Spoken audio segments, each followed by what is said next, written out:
Hey Thomas, I think your wife did a nice job with this. Okay, so I had a few thoughts. First of all, I'm going to turn off the sound.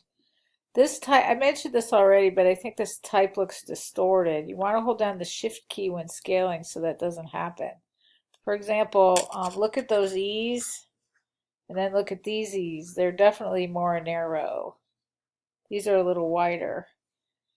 The other thing is, since this car is going by so slow, and by the way, it's a perfectly done car, um, I don't know if you want to emphasize speed because it's kind of ironic that it's just going by very slowly.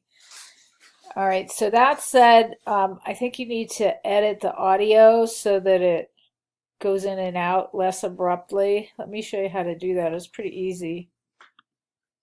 Another class. I will show you a file that I'm working on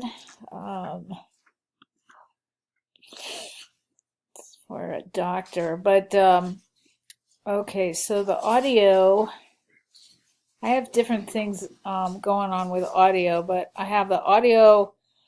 What you do is once you have audio, it'll show up here in your layer.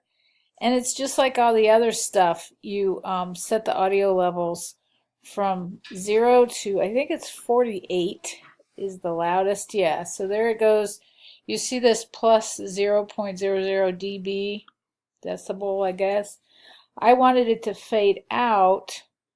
So let me move this so you can see it. So basically I have it going from 100%, which is 0.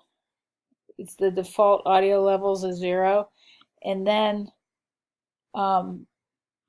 it goes out to this negative, like basically -10. I actually need to fix it so that mine goes out less abruptly. Let me just show you real quick.